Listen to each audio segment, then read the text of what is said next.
여러분, 우리가 가정에서 또 자녀들에게 또 교회에서 우리가 일상생활에서 어떤 말을 쓰느냐, 말이라고 해서 다 똑같지 않다는 사실을 우리가 영상을 통해서 발견하게 되었습니다. 어떤 말은 사람을 살리는 생명 언어가 될 수 있고, 어떤 말은 사람을 죽이는 그런 사망 언어가 될 수 있다는 사실. 그러므로 언어의 위력, 말의 힘이 얼마나 큰가, 우리가 구약의 잠언서를 한번 살펴보시면요, 잠언서 18장 21절에는 이런 말씀이 있습니다. 같이 읽어봅니다. 죽고 사는 것이 혀의 힘에 달렸나니 혀를 쓰기를 좋아하는 자는 혀의 열매를 먹으리라. 이전의 번역은 죽고 사는 것이 혀의 권세에 달려있다는 것. 말은 우리가 일상생활에 끊임없이 하는데 이 말로 사람을 살릴 수도 있고 죽일 수 있다. 말의 힘이 이렇게 크고 위대한가 하는 것을 발견하는, 우리가 내일이 또 한글날이기 때문에 이게 오래전에 MBC에서 한글날 특집으로 실험해 본 거예요. 이거는 신앙하고 관계없는 겁니다. 탈무드에 보면은, 유대인들의 지혜를 모은 탈무드에 보면 어떤 남편이 아내에게, 자 여보, 시장에 가서 비싼 재료로 맛있는 요리를 부탁했습니다. 아내가 정성껏 시장에 가서 좋은 재료를 사갖고 남편을 대접했는데 소의 혀를 사서 요리를 만들었어요. 남편이 아주 맛있게 먹고 흡족해 했습니다. 다음 며칠 후에는 이번에 여보, 이번에 돈이 없으니까 값싼 재료로 요리를 해다오 했더니 아내가 동일하게 소를 혀를 가지고 요리를 했습니다.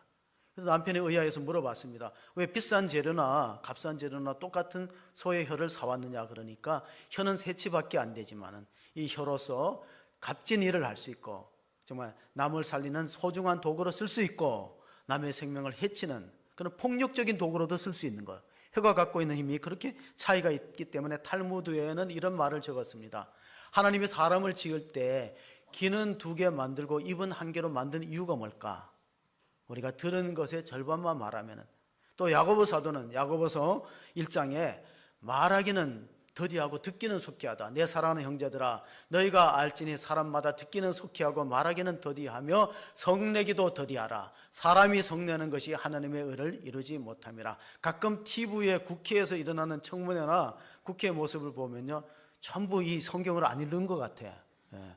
자기 말만 하고 듣지 않는 모습을 보면서 성경을 안 읽는 분이 대부분이구나 하는 걸 알게 되었습니다. 자, 우리가 왜 하나님의 성내는 것이 하나님의 의를 이루지 못한다는 것은 구원의 길에서 멀어진다는 겁니다. 우리가 하나님의 의를 얻어야 구원을 받습니다. 근데 사람이 성내는 것이 하나님의 의를 이루지 못한다. 그러면 우리가 구원에서 멀어지는 겁니다. 로마서 3장 21절 22절 이제는 율법 위에 하나님의 한 의가 나타났으니 율법과 선지자들에게 증거를 받은 것이라.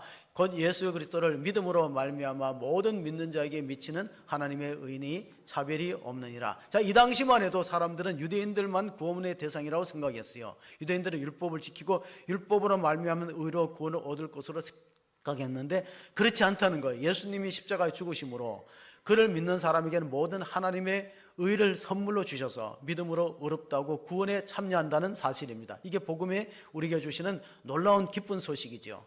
오늘 우리가 찬송가 가운데 4절에 구주의 의를, 나는 의가 없어요. 그러나 구주의 의를 힘입어 어여시 하나님 앞에 설 수 있다. 하나님의 의를 이루기 위해서는 우리가 성내는 것은 하나님의 의를 이루지 못한다 하는 것을 깨닫고 우리가 신앙생활을 어떻게 해야 될 것이냐. 오늘 우리가 베드로 전서를 읽었는데 베드로 사도가 쓴 책입니다. 베드로는 사실 공부를 많이 못한 어부예요. 근데 베드로 전서를 쓰면서 초대교회 핍박 속에 놓이는, 박해 속에 놓이는 흩어진 유대인들에게 편지를 보냈는데 이 베드로 전서에 가장 많이 나오는 단어가 뭐냐면 소망이라는 단어예요. 소망이라는 단어와 고난이라는 단어가 겹쳐서 나오는 건 뭡니까? 1세기의 교인들이 핍박을 피해서 흩어졌습니다. 세계 각곳에 흩어졌어요. 소아시아 지방으로 흩어지고 지금 터키의 갑바도기아 지역이라든가 또 여러 지역의 비두니와 아시아와 비두니 지역에 흩어진 유대인들에게 위로와 소망의 편지를 썼습니다. 마지막으로 권하노니, 베드로전서 오늘 본문에 보면 8절에 예수를 너희가 보지 못하였으나 사랑하는도다. 이제도 보지 못하나 믿고 말할 수 없는 영광스러운 즐거움으로 기뻐하니 믿음의 결국 영혼의 구원을 받음이라. 자, 흩어진 유대인들은 두렵고 떨리는 마음으로 신앙생활을 하고 있습니다. 그때 너희들의 믿음의 결국이 영혼의 구원을 갖기 때문에 너희들이 예수를 보지 못하고 믿는다. 결국 어떤 분들은 예수님의 십자가와 부활을 목격하고 믿는 분도 있지만은 지금 이 성경이 쓰여질 시기가 서기 65년경이니까 이때는 예수를 보지 못하고 전도에 의해서 믿은 사람이 있어요. 그러나 믿음의 결국은 동일하게 영혼의 구원을 받는다. 흩어진 유대인들에게 위로와 소망의 편지를 썼다. 그것도 로마에서. 베드로전서 읽어보면 바벨론이라는 지역이 나오는데 많은 성경학자들이 바벨론은 로마를 말하고 있다. 로마에서 이 베드로가 이 편지를 쓰고 얼마 후에 순교의 길을 걸어갑니다. 그래서 이 쓰여진 시기는 서기 65년 전후로 되고 또 썼던 장소는 로마다. 그래서 우리가 잘 아는 것처럼 역사적으로 서기 64년도에 로마에 대화재가 있었습니다. 그게 7월 19일 날 화재가 일어났을 때 민심이 흉흉하니까 그 당시에 네로 황제가 이것을 기독교인들에게 덮어 씌웠습니다. 기독교인들이 방화했다. 그래서 많은 사람들이 핍박당하고 죽었던 사건이 있었습니다. 마치 우리가 간동 대지진 때 그때 지진이 일어났는데 일본 정부에서 이것을 무마하기 위해서 조선 사람들이 우물에 독을 탔다 그래서 간동 대지진 때 우리 한국인들이 얼마나 많이 학살당했습니까?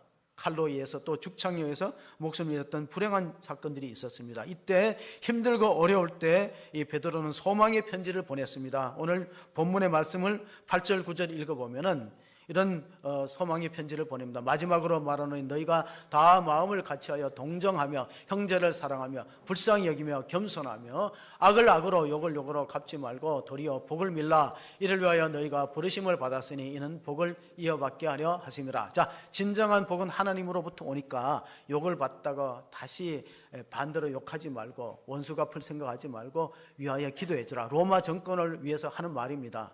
예수님께서 하신 말씀이 율법에는 이에는 의, 눈에는 눈. 그런 이제 복수하는 지금 이스라엘과 그 하마스 집단하고 전쟁도 그렇습니다. 이에는 인, 누에는 눈. 그래서 안식일 날 공격하면 더 많은 보복을 또 이스라엘 진에서 퍼붓는 악순환이 계속되기 때문에 사도 베드로는 욕을 욕으로 갚지 말고 우리를 핍박하는 자들 위해서 기도하자. 그게 예수님의 모습이 아니냐. 예수님이 마지막 십자가에 못 박힐 때 로마 군병을 향해서 이렇게 말씀하셨습니다. 아버지여, 저들의 죄를 사하여 주시옵소서. 자기들이 하는 것을 알지 못하나이다. 용서의 기도를 올렸습니다. 예수님과 똑같이 예수님을 모델로 해서 스데반이 사도행전 7장에 죽을 때 아버지여, 주 예수여, 이 죄를 저들에게 돌리지 마옵소서 하고 잠들었다는 거예요. 만약에 스데반이 순교할 때 이를 갈고 복수하겠다, 내가 다시 살아나면 너희들의 죄를 용서하지 않겠다 그러면 그런 아름다운 순교가 될 수 없다는 사실입니다. 우리가 이어지는 말씀을 계속해서 보시면은 베드로전서 3장 10절 11절 그러므로 생명을 사랑하고 좋은 날 보기를 원하는 자는 혀를 금하여 악한 말을 그치며 그 입술로 거짓을 말하지 말고 악에서 떠나 선을 행하고 화평을 구하며 그것을 따르라. 여러분, 우리가 성경에서 여러분 성경책을 주목해 주시면은 베드로전서 3장 10절 앞에는 약간 밀려 있고 기역이라는 관주가 붙어 있습니다. 그러니까 신약 성경에서 첫 글자가 오른편으로 약간 밀려 있다는 것은 구약을 인용했다는 뜻이에요. 그럼 구약 성경 어디를 인용했는가? 다윗의 시편을 인용했습니다. 자, 베드로는 이 다윗의 시편을 생각하면서 이 말씀을 초대 교인들에게 전파한 것입니다. 다윗이 썼다는 시편 34편 12절에 보면 이런 말씀이 있습니다. 생명을 사모하고 연수를 사랑하여 복받기를 원하는 사람이 누구냐? 내 혀를 금하여 악에서 금하며 내 입술을 거짓말에서 금할지어다. 악을 버리고 선을 행하며 화평을 찾아 따를지어다. 이런 사람이 오래 살 수 있다는 거예요. 장수하고 복받는 사람의 특징이 남의 험담을 안 하는 사람이에요. 생명을 사랑하고 연수를 자랑하고 복을 받기를 원하는 사람, 하나님으로부터 복을 받기를 원하는 사람들은 입술을 금하여서 악한 말을 그치고 화평을 쫓는 사람들이 복을 받는다는 겁니다. 우리나라가 자랑하는 문화유산 가운데 하나가 훈민정음, 세종대왕이 한글을 창제한 겁니다. 이게 얼마나 세계적으로 지금 정평이 나 있냐면은 세계 기록 문화유산에 유네스코에 등재된 게 훈민정음이요. 그리고 얼마 전에 세계 올림픽, 문화 올림픽이 있었는데 한글이 2년 동안 연속 금메달을 땄습니다. 우리 아시안 게임 어저께 축구 일본하고 2대1로 이겨서 제가 그거 늦도록 봤어요. 여러분도 아마 역전승을 해서 참 기뻤는데 우리는 일본하고 하면 꼭 이겨야 된다는 그런 강박관념이 있어.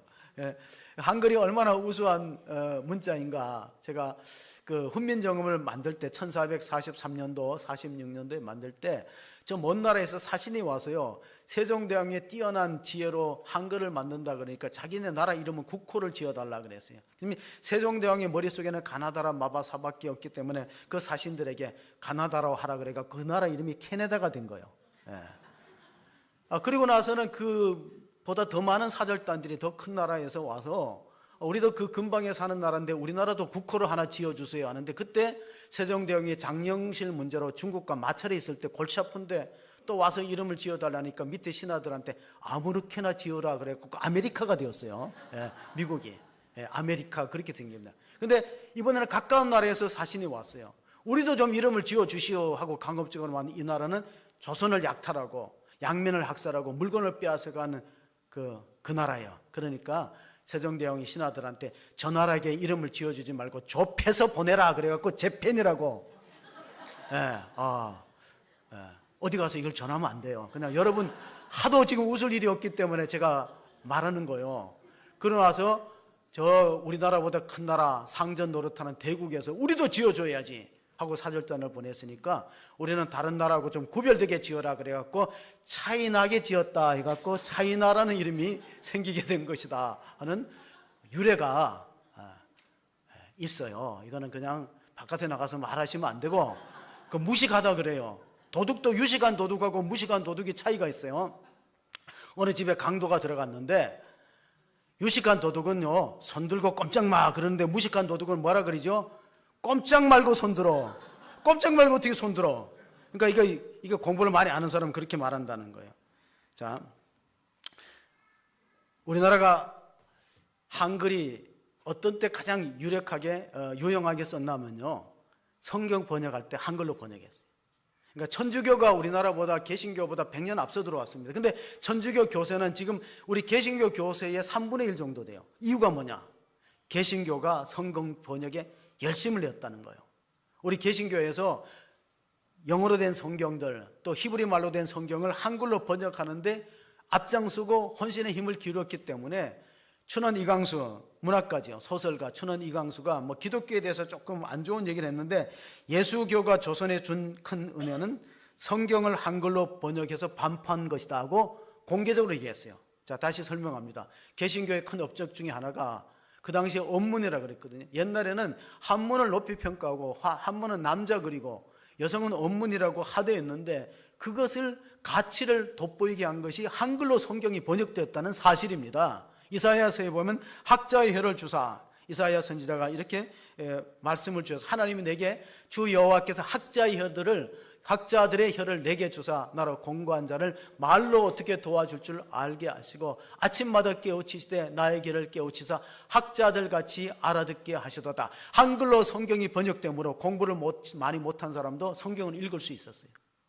심지어는 어떤 경우에는 제가 태백에서 신앙생활할 때 한글어 교육반을 만들었는데요, 놀라운 사실은요, 공부할 기회를 놓쳤던 어르신들이 있어요. 나이는 먹었는데 사실 공부할 기회를 놓쳤어요. 그리고 심지어는 젊은 사람도 들어와서 한글어 학습을 했는데 한글을 깨우치면서 감격스러웠던 일이 뭐냐면 버스 타고 간판을 읽으면서 눈물을 흘려요.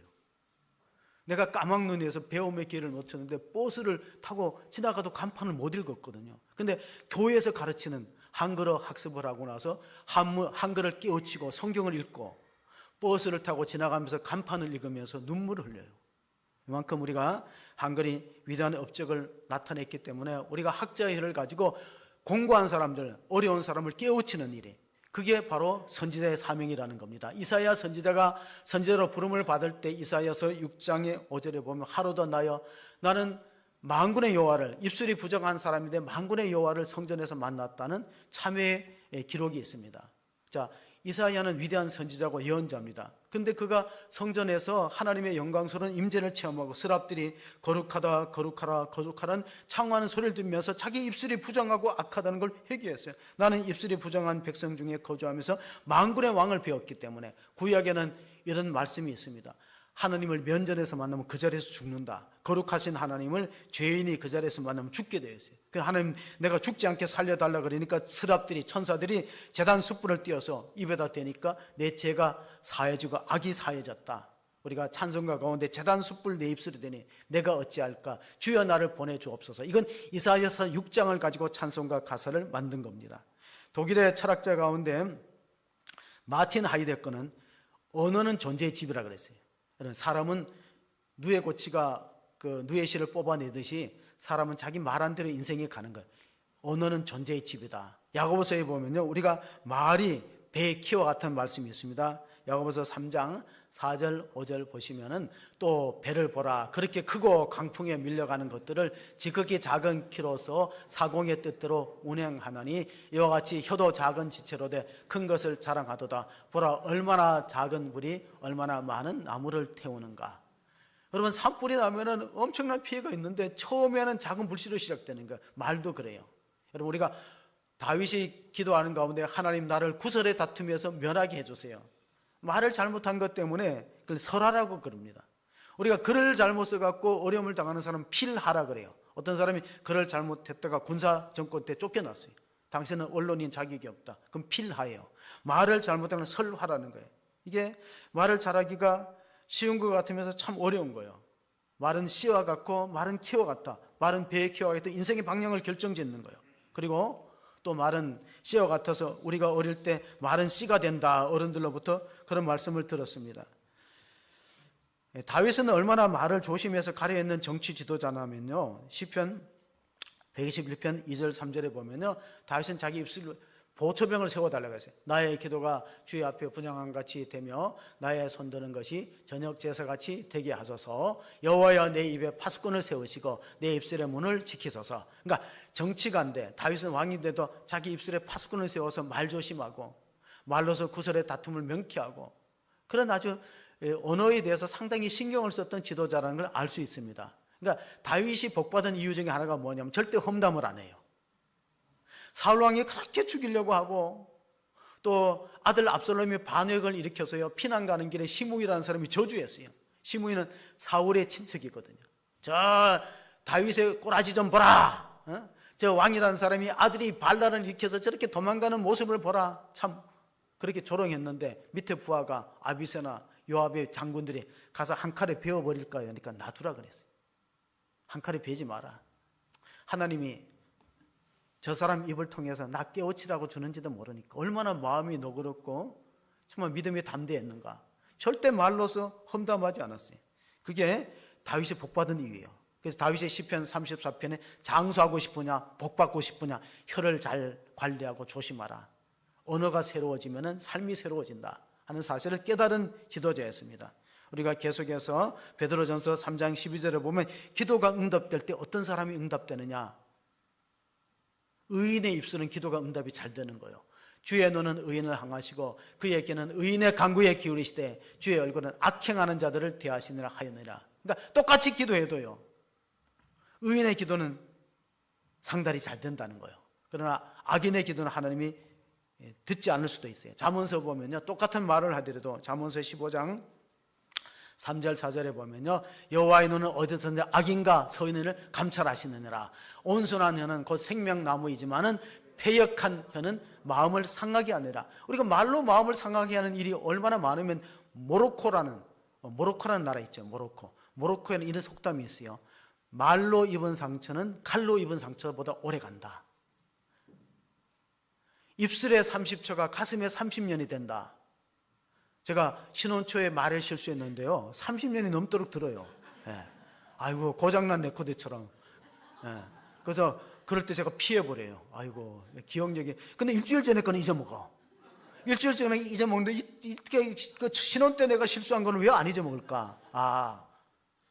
입술에 30초가 가슴에 30년이 될 수 있기 때문에 교회 안에서 신앙생활을 어떻게 해야 되느냐, 언어생활을 어떻게 해야 되냐, 구체적으로 말씀을 드리기 위해서는 에베소 4장에 보면 이렇게 하면 돼요. 에베소 4장 29절 31절 쭉 보시면요, 무릇 더러운 말은 너희 입 밖에도 내지 말고 오직 덕을 세우는 데 소용되는 대로 선한 말을 하여 듣는 자들에게 은혜를 끼치게 하라. 하나님의 성령을 근심하게 하지 말라. 그 안에서 너희가 구원의 날까지 인치심을 받았느니라. 너희는 모든 악독과 노함과 분냄과 떠드는 것과 비방하는 모든 것을 악어와 함께 버리면서 신앙생활을 하라는 거예요.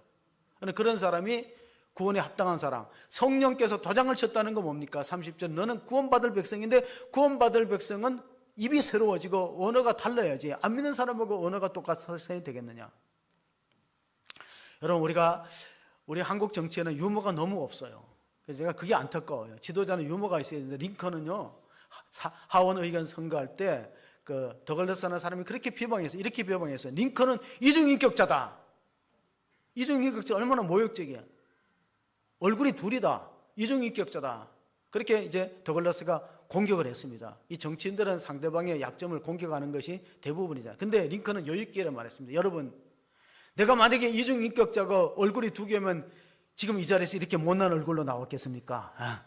좋은 얼굴로 나왔겠지. 그러니까 자기가 못생겼다는 것도 얘기하고, 그리고 또 그 유머를 통해서 그 선거에서 이겼다, 그런 말도 하는데, 여러분, 우리가 정말 좋은 말 하는 게 얼마나 필요한가. 이 데이스 포트라는 사람은 말할 때 이렇게 말하라 그래요. 첫째, 이 말이 진실한 말이냐, 팩트에 기초한 말이냐. 요즘에 이제 팩트가 아닌 말들이 많잖아요. 이 말이 사실에 기초한 진실한 말이냐. 이 데이스 포트라는 사람은 세 개의 관문을 통과하고 말하면 실수가 적다는, 첫째, 진실한 말이냐, 거짓이 아니냐, 들은 말이 아니냐. 두 번째, 지금 이 시간에 필요 적지 않은 말이냐, 이거 지금 해야 될 말이냐, 나중에 해야 될 말이냐, 그걸 잘 조절해야 돼요. 세 번째로, 이 말을 할 때 우리가 아다르고 어다르디죠. 자, 아다르고 어다르는 속담처럼 친절한 말이냐, 정말 그냥 막 배설하는 말이냐, 아니면 배려하는 말이 친절한 말이냐. 우리는 말에 대한 속담이 너무 많아요. 자, 여러분, 지금 눈을 감으신 분이 있다면 말에 대한 속담을 한번 찾아봅시다. 첫째, 가는 말이 좋아야 엄만이 좋다. 말 한마디로 많이 아시네요. 그리고 발 없는 말이 어디로 간다고요? 천리를 간다. 낱말은 낱말은 새가 듣죠. 반말은 쥐가 들어요. 그리고 말 많은 집에 장맛이 쓰다는 말도 있어요. 말 많은 집에 장맛이 쓰다. 발 없는 말이 천리를 간다는 것은 우리가 웃으면 복이 온다. 소문 만복래 있잖아요. 웃으면 복이 만다는 소문 만악래예요. 잘못된 소문은 많은 악을 불러일으킵니다. 어떤 옛날에 시골의 푸죽간에 양반이 가서 고기를 사는데요, 길상아, 여기 고기 한 건 베어다오 그랬거든요. 그러나서 그 옆에 있는 사람은요, 박서방, 여기 고기 한 건 좀 주소, 이렇게 말했어요. 근데 둘이 같이 가서 고기를 사는데 고기 양이 달라. 그러니까 처음에 고기 샀던 길상하는 사람이 화가 나갖고, 아니 똑같은 한 건인데 내 거 왜 이렇게 적냐 그러니까, 그거는 길상이가 옳은 거고 이 많이 준 거는 박서방이 옳은 거니까 차이가 나는 거예요. 무슨 뜻인지 아직도 몰라가지고 혼미한 상태로 있어요. 똑같은 사람인데 한 사람은 길상아 하고 반말로 달라 그러니까 고기가 인색하게 주고, 박서방 여기 고기 한 건 잘라주소 하는 거 많이 주는 거예요. 그러니까 말이 얼마나 중요하냐. 우리 일상생활에 말이 얼마나 중요하냐. 그런 말이 있더라고요. 이쁜 여자는 3년 행복하고, 마음이 착한 여자는 30년 행복하고, 지혜로운 여자는 3대가 행복하다는 거예요. 그 여러분이 어떤 여자를 얻어야 돼요? 우리 자식이 만약 결혼한다면 지혜로운 여자를 얻어야지. 지혜로운 여자가 어떤 여자냐면 수용성이 큰 사람이다. 어떤 분이 이화여대에서요 설교를 한 적이 있대. 채플 시간에 설교를 딱 끝나니까 이화여대생이, 목사님, 어떤 여자가 최고의 여자입니까? 목사님 생각에는. 그러니까 수용성이 큰 여자, 바다같이, 바다는 받아들이잖아요. 잘 받아들이는 여자가 최고의 여자, 지혜로운 여자. 자, 이쁘면 3년 행복하고, 마음이 착하면 30년 행복하고, 지혜로운 여자는 3대가 행복한 거예요.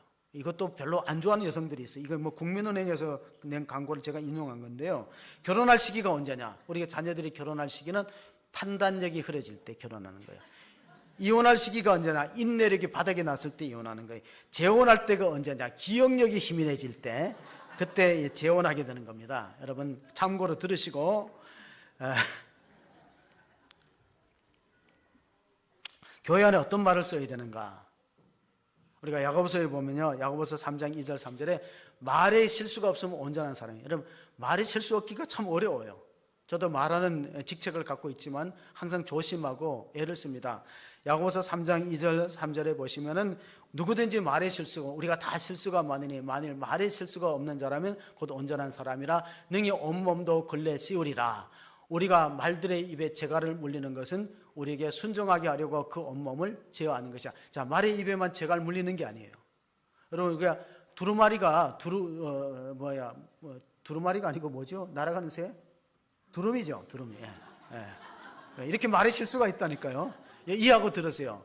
두루미가 날아갈 때 독수리의 먹이가 되는 이유가 뭐냐면 자꾸 떠들어서 잡혀 먹는 거예요. 그래서 나이 많은 두루미는 지혜로워 갖고요, 이 새가 날아오기 하기 전에 자갈을 문대요. 입에다 불에다 자갈을 딱 물으면 말을 못 하잖아요. 그러면 독수리의 표적이 안 되는 거예요. 그러니까 우리가 정말로 말을 지혜롭게 하는, 어떤 분이 이런 거 실수를 했대요. 이게 출산이 가까워오는 그 임산부한테 출산일이 얼마냐고 물어야 되는데 만기일이 얼마냐고 물어봤어요. 이게 은행 통장도 아니고 뭐 만기 적금 타는 것. 근데 이제 또 그 화를 안 내는, 다행이죠. 기분 나빠 안 하는 게 그건 좀 지혜로운 사람인데, 안산에 가면 이제 예술의 전당에 어떤 분이 공연을 가는데 너무 급히 택시를 타갖고 예술의 전당으로 가주세요 그랬는데, 그 기사가요, 예술의 전당으로 가라고 했으면 실수하는데 전설의 고향을 가자 그랬어요. 이렇게 전설의 고향을 가자 그랬는데 그 기사가 예술의 전당에 데려줬대요. 말하는 사람도 문제가 있지만은 정말 대단한 사람이다 하는 생각을 하게 됩니다. 우리가 예배할 때 우리가 서로 축복하는 인사를 하는데, 교회 안에서 미고 사축으로 인사하는 게 좋다. 어떤 분이 그렇게 이야기하더라고요. 미안합니다, 고맙습니다, 사랑합니다, 축복합니다, 그리고 감사합니다. 감사합니다 하는 것이 얼마나 중요한가.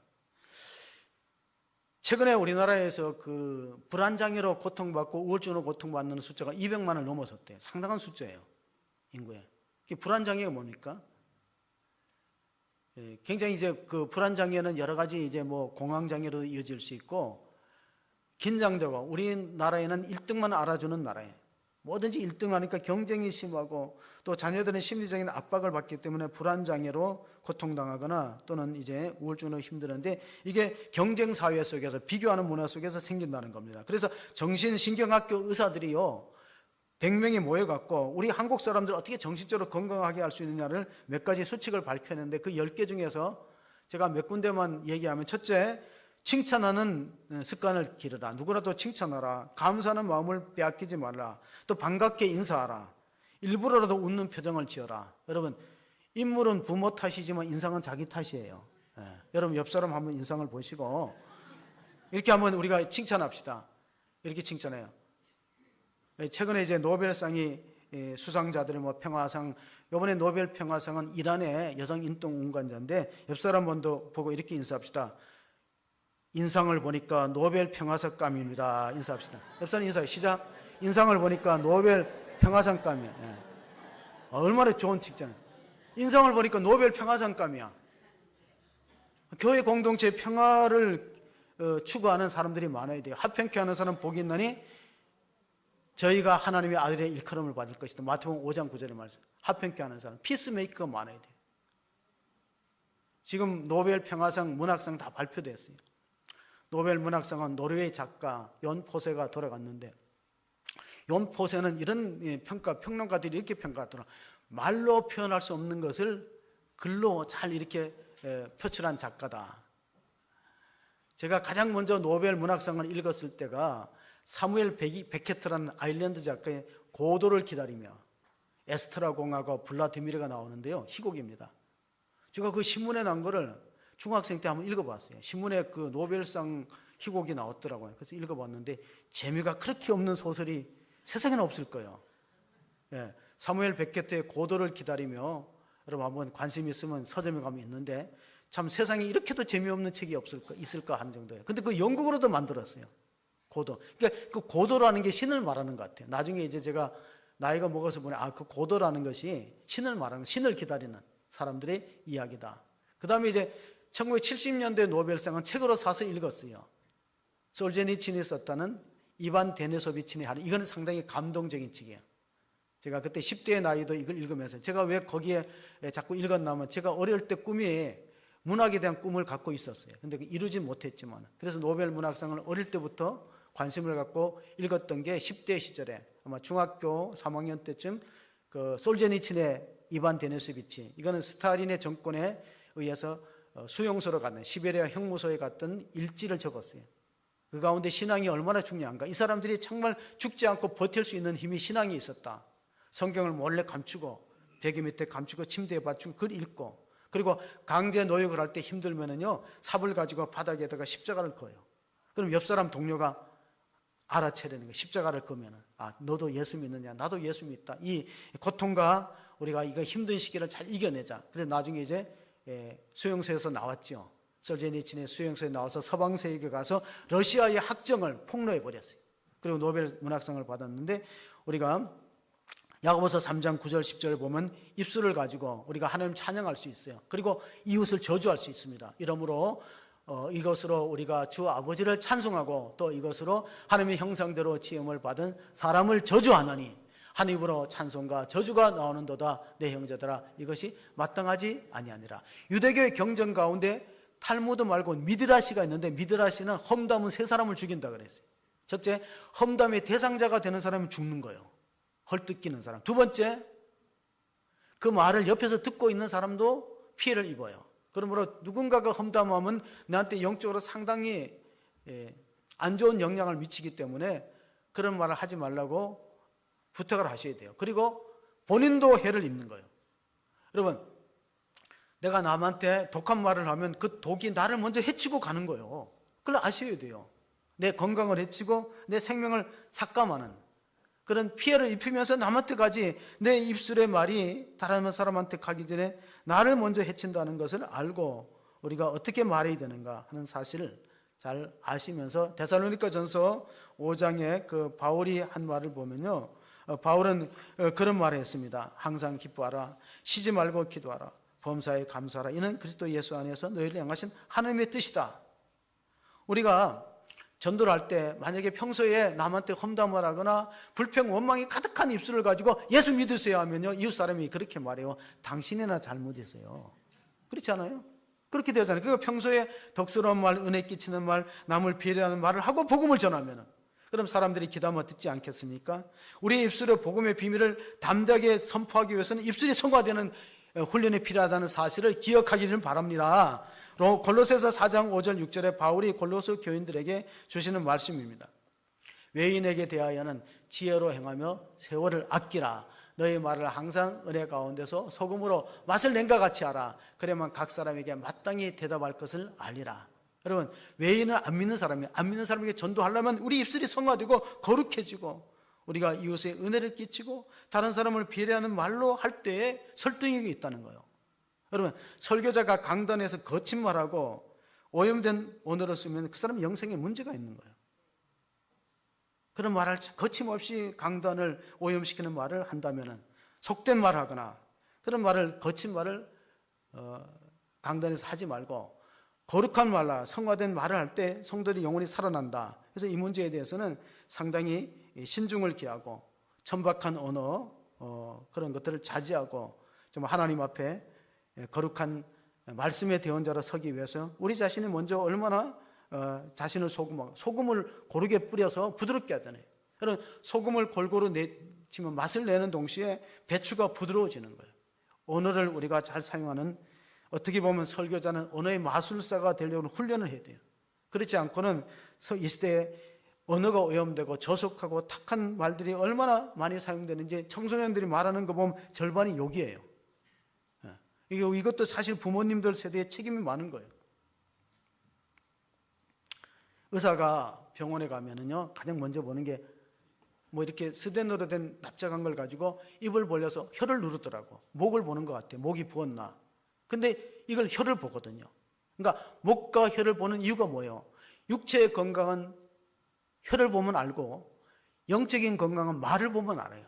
저스틴이라는 초대교회 교부가 있어요. 저스틴은 순교자인데, 여러분, 그 사람의 말은 그 사람의 영성을 나타내는 거예요. 혀를 보면은 그 사람의 건강 상태를 짐작하고 말을 보면 그 사람의 영성을 진단할 수 있기 때문에 말이 그만큼 중요한 건데, 미국의 어떤 교회 목사님이 담임 목사가 은퇴하고 후임자로 갔어요. 그래서 부임 신방을 하는, 처음 목사님이 그 교회에 부임하면요 전체적으로 신방을 하는 거예요, 교인들. 근데 교인들 신방하니까요 서로 비방하는 말을 많이 해요. 이 권사님은 저쪽을 얘기하고 또 저쪽의 집사님은 이쪽을 얘기하는. 그래서 목사님이 이 교회가 영적으로 병이 있구나. 말하는 거 보면은 영성이 맑고 깨끗한지가 나타나는데 서로 험담하는 거 보니까 문제가 있구나 하고, 그 다음번 신방에는요 신방 가방에서 책을 꺼냈어요. 말을 막 뱉어낼 때, 상대방에 대해서 비방하는 말을 뱉어낼 때 제목에 불평의 컴플레인의 책, 컴플레인 북은 뭡니까? 불평의 책이에요. 적어놓고 다 말씀해 보시라고. 그리고 말을 충분히 하신 다음에 집사님, 권사님 이름을 밑에 쓰세요. 제가 해결해 드리겠습니다 하니까 썼을까요? 안 썼을까요? 안 써요. 책임지지 못한다는 거예요. 우리가 정치인들이 책임지지 못할 말들을 얼마나 많이 합니까? 근데 책임지지 못할 말을 하면서 상대방을 비난하는 것은 올바른 성도의 자세가 아니기 때문에 예수님이 이런 말씀하셨어요. 우리가 끝으로 읽을 말씀을 같이 한번 읽어보는데, 마태복음 12장에 하신 말씀을 마지막으로 한번 읽어보겠습니다. 내가 너에게 이르노니 사람이 무슨 무익한 말을 하든지 심판날에 이에 대하여 신문을 받으리니 내 말로 의롭다함을 받고 내 말로 정죄함을 받으리라. 자, 우리가 마지막 그리스도의 심판대 앞에 섰을 때 의롭다고 인정받아 구원받거든요. 근데 그 말이 평가의 기준이에요. 지금 우리나라 전 세계 과학이 얼마나 발전했냐면요, 지금 우주 공간에 떠도는 전파들이, 음파들이 너무나 많은데요, 이 우주 공간에 퍼져 있는 음파를 잡을 수 있는 음파 수집 장치가 복원되면요 우리가 일생 동안 할 말 다 재생할 수 있어요. 우리 어렸을 때 태어날 때 우는 소리부터 우리가 마지막 죽을 때 숨 넘어가는 소리까지 공중에 음파가 다 떠 있거든요. 방에서 한 발도 음파가 다 돌아다닌대요. 그런데 음파 수집 장치가 이제 과학자들이 발명하면요, 이게 나중에 심판 때 기준이 된 거니까 말로 얼마나 가려서 해야 돼요. 내 말로 의롭다함을 받고 내 말로 정죄함을 받기 때문에 그런 기계를 안 만들어냈으면 좋겠죠. 근데 요즘 CCTV도 다 만들어냈잖아. 그러니까 CCTV를 만들어내는 것처럼 영상 수집, 그러니까 음파 수집 장치가 나올 거란 말이야, 언젠가는. 그러면 이 우주 공간에 우리가 말했는 음파가 다 달라요. 왜냐하면 사람은 지문이 다 다르잖아. 지문이 다르듯이 성문, 목소리의 그 주파수가 다 달라요.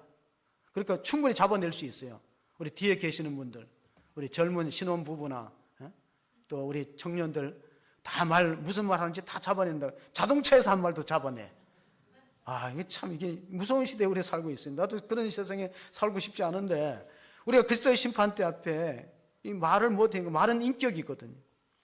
말은 그 사람의 인격이기 때문에 인생의 키가 되고, 자, 정리합니다.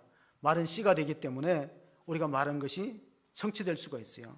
독일의 뇌과학자 로렌츠라는 박사가 말이 갖고 있는 세 가지 힘을 얘기했어요. 로렌츠 박사는 뇌를 과학하는 사람, 뇌를 연구하는 사람. 앞으로는 이 뇌를 연구하는 게 굉장히 중요합니다. 첫째, 말에는 각인력이 있다. 도장처럼 새겨진다는. 아이들한테 안 좋은 말 하면요, 아이들의 마음에 상처를 받는 거예요. 각인되는 게 도장처럼 새겨진다. 두 번째로는 견인력이 있어요. 말은 배 키워갔기 때문에 배가 일로 갈까 절로 갈까를 결정하는 힘이 있다. 견인력이 있어요. 끌고 가는 힘이 있다는 거예요. 말은 성취력이 있어요. 말이 씨가 된다는 거예요. 자, 세 가지 정리합니다. 말이 갖고 있는 힘. 첫째로는 도장처럼 새겨진다. 가슴에 새겨진다. 말은 각인력이 있다. 말은 또 견인력이, 우리 인생을 끌고 가는 배와 같아요. 좋은 말, 긍정적인 말 하는 사람은 그 사람 인생이 긍정적인 방향으로 끌려가는 거예요. 부정적인 말하고 안 되는 말, 우리가 사실 몸이 아픈 분이 많이 있는데 그래도 가능하면 나을 수 있다는 말을 하는 게 좋아요. 나을 수 있다, 치료될 수 있다. 항상 아프다 그러면요, 이 뇌가 그렇게 항상 아프게 지시를 받아갖고 아파지는 거예요. 뇌는 그런 지시에 따라서 움직이니까. 그러니까 항상 아프더라도 나을 수 있다, 희망이 있다, 그런 말하는 게 중요한데, 우리가 가나안 땅을 12명이 정탐꾼이 들어갔을 때 말하는 내용이 달랐어요. 가서 10명은 이렇게 말합니다. 아이고, 그 땅에 원주민들은 네피림 같고 장대하고 거인인데 우리는 메뚜기 같다. 메뚜기 컴플렉스에 젖어 있어요. 우리는 그 땅에 들어가면 다 이게 우리 죽게 생겼다 하고 한숨 쉬고, 땅이 꺼지라 한숨 쉬고 불평하는데, 여호수아와 갈렙만이 달랐어요. 그들은 우리의 밥이다. 이게 긍정의 말이잖아요. 그들은 우리가 하나님이 주신다고 약속한 땅인데 들어갈 수 있다, 믿음의 말을 했잖아요. 그러니까 그 사람은 들어가는 거예요. 말이 씨가 되고 말한 대로 되는 거예요. 그러니까 아프더라도 늘 아프다 그러지 말고 나을 수 있다, 고칠 수 있다, 치료될 수 있다는 말 하실 수 있기를 바랍니다. 말이 삶을 바꿔놓는다는 사실을 꼭 믿으시고, 만약에 내가 지금부터 언어 습관을 고쳐갖고 말이 삶을 바꾼다는 사실, 말이 삶을 바꿀 수 있는 힘이 있다는 사실을 체험적으로 경험하시고, 만약에 내가 말을 바꿨는데도 인생이 안 바뀌면 저한테 다시 오세요. 성경에 말이 바뀌면 삶이 바뀐다고 허에 권세가 있다고 했는데, 제가 그 말씀대로 증언하는 거기 때문에 우리가 여호수아와 갈렙과 같이 믿음의 말을 하시고 긍정의 말을 하시고 하나님께 쓰임받는 귀한 일꾼들 다 되시기를 주의 이름으로 축원합니다. 하나님 아버지 감사합니다. 오늘 우리가 이 악한 세대에 언어가 혼잡되고 타락한 시대 가운데에서도 생명을 사랑하고 좋은 날 보기를 원하는 사람은 혀를 금하여 악한 말을 그치고 그 입술로 거짓을 말하지 말고 악에서 떠나 선을 행하고 화평을 구하면 하나님은 의인의 기도에 귀를 기울이시고 응답하시는 줄 믿습니다. 사랑하는 호수 중앙교회 성도들이 말이 언어 습관이 바뀜으로 삶이 달라지는 기적을 체험하는 그런 간증의 주인공들 다 될 수 있도록 축복하여 주시고, 우리 자녀들 가운데서도 하나님 앞에 귀하게 쓰임받는 일꾼들이 나올 수 있도록 선한 말로 격려하고, 우리 자녀들은 소망 가운데서 믿음으로 살아가는 자녀 신앙의 유산이 물려지는 복된 가정 되게 하여 주시옵소서. 우리 구주 예수 그리스도의 이름으로 기도합니다. 아멘.